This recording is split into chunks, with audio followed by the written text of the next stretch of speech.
La seguridad eterna, por Francis Goodrich, parte 3. Ejemplos de aquellos quienes fallaron con el Señor, pero no obstante, fueron salvos. Ahora vamos a mirar en la Biblia y ver si tenemos algunos ejemplos donde Dios dijo que mandaría a alguno de sus hijos al infierno, porque cometieron un pecado terrible. Déjeme hablar claramente.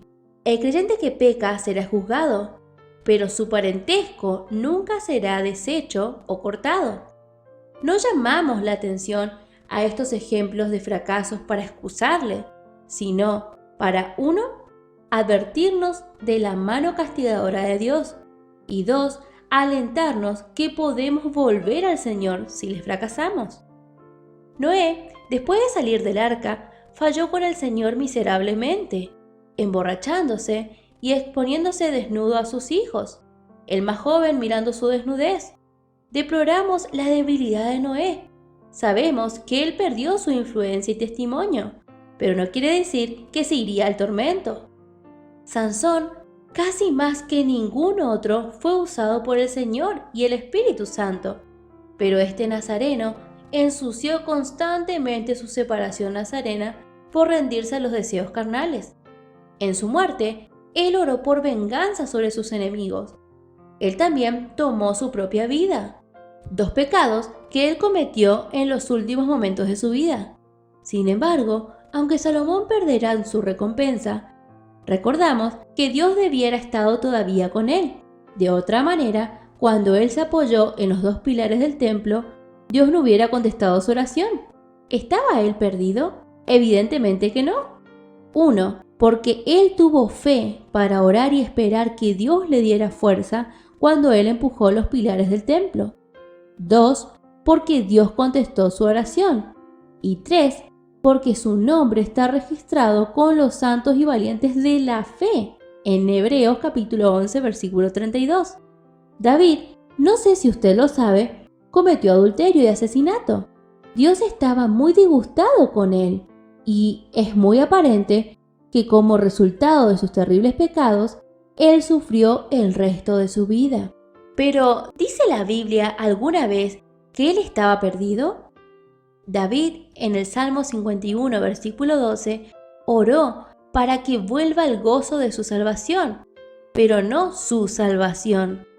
Él también oró en el verso 10 para que Dios crea en él un corazón limpio y que renueve un espíritu recto delante de él. Él no oró para que tenga un nuevo corazón, sino un corazón limpio de una conciencia culpable de pecados. Cada santo, creyente de Dios, como David, necesita una limpieza diaria. Aún los sacerdotes en el tabernáculo en el desierto y en el templo de Salomón tenían que lavarse cada día en la fuente para que sus servicios sean aceptos delante de Dios. En Juan capítulo 12, versículo 10, Jesús mostró a sus discípulos que ellos necesitaban lavar sus pies diariamente para poder estar espiritualmente limpio delante de Él. Así David necesitaba también esa limpieza de su andar contaminado. Y esta es la razón de la oración cuando oró por un corazón limpio. Él también necesitaba una renovación, como leemos en la última parte de este versículo. Aún como cada creyente necesita una constante renovación. Isaías capítulo 40, versículo 31, 2 de Corintios capítulo 4, versículo 16, Efesios capítulo 4, versículo 12, Colosenses capítulo 3, versículo 10. Pero esta limpieza y renovación no quiere decir que él estaba renaciendo otra vez. Jonás fue mandado por Dios a la gran ciudad de Nínive a predicar, pero él deliberadamente, voluntariamente, desobedeció a Dios, tomando en camino un barco a Tarso. ¿Le abandonó el Señor? No, pero por cierto, Jehová le castigó severamente, permitiendo que los marineros le echasen al mar. Y Dios le mantuvo en el estómago de un pez por 3 días y 3 noches. Leemos: entonces oró Jonás a Jehová su Dios desde el vientre del pez. Jonás capítulo 2, versículo 1.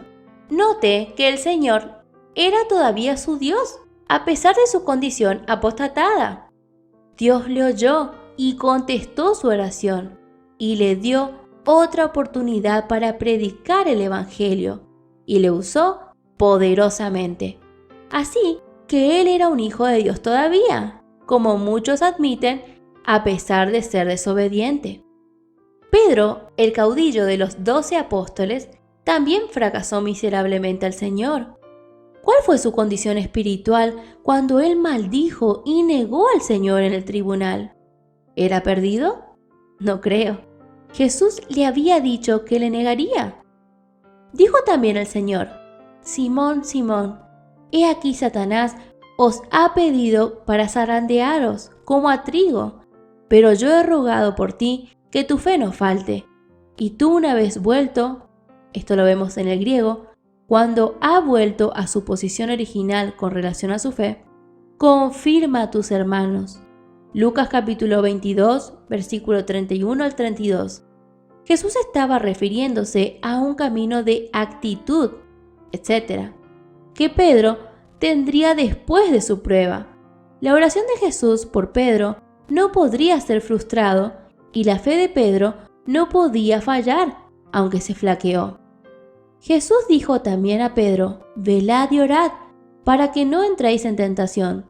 El espíritu de la verdad está dispuesto, pero la carne, la naturaleza vieja de Pedro, es débil. Mateo capítulo 26, versículo 41. Era la carne, la vieja naturaleza, que negó al Señor. La nueva naturaleza de Pedro nunca lo hizo. Cuando Pedro negó a su Señor, Jesús le miró, y Pedro salió y lloró amargamente. Si fuera perdido, no hubiera salido fuera y llorando amargamente. Si fuera perdido, el ángel la mañana de la resurrección no hubiera dicho a las mujeres: id, decid a sus discípulos y a Pedro que él va delante de vosotros a Galilea. Allí le veréis como os dijo. Marcos capítulo 16, versículo 7. Y Jesús, después de su resurrección, no hubiera aparecido primero a Pedro antes que a los demás. Primera de Corintios capítulo 15, versículo 5 y Lucas capítulo 24, versículo 34. Un Dios que recuerda sus pactos no permitirá que se pierda una de sus ovejas.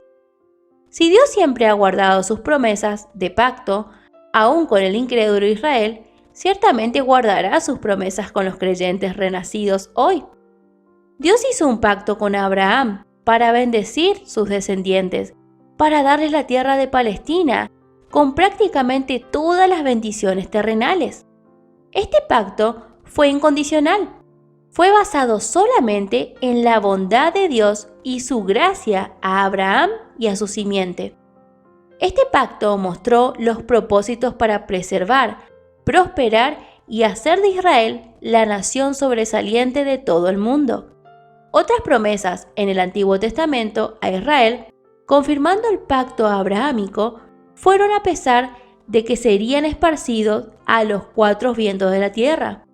Dios les preservaría y les traería la segunda vez a su tierra. Isaías capítulo 11, versículo 10 al 12. También leemos en Oseas capítulo 3, versículo 4, que Israel estaría sin rey, príncipe y sacrificio por muchos días, y después volverían a su tierra. Ciertamente tenemos prueba hoy que Dios cumplió, o está en el proceso de cumplirse, todo este pacto prometido a su pueblo antiguo, a pesar que le han fallado. Israel ha vuelto la segunda vez a su tierra. Ella llegó a ser una nación en el 1948.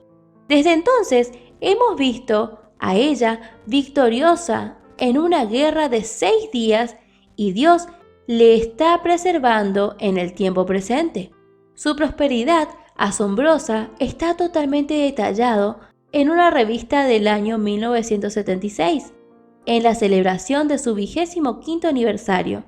En el mismo número, Israel admitió que muchos de su pueblo habían apartado de la fe en el Dios del Antiguo Testamento. Ellos también admitieron que la inmoralidad está prevaleciendo en su tierra. Si Dios es fiel a Israel apostatado por causa que es un guardador de sus pactos y porque Él no puede volver atrás a su palabra, luego el mismo Dios, quien es nuestro Padre, no puede romper su promesa de vida eterna a nosotros que creemos en su Hijo. Y Él no permitirá que una de sus ovejas se pierda. A mí, estos hechos delante de nuestros ojos acerca de la fidelidad de Dios al inmerecedor Israel es una prueba positiva de la seguridad del creyente y que Dios no nos dejará tampoco.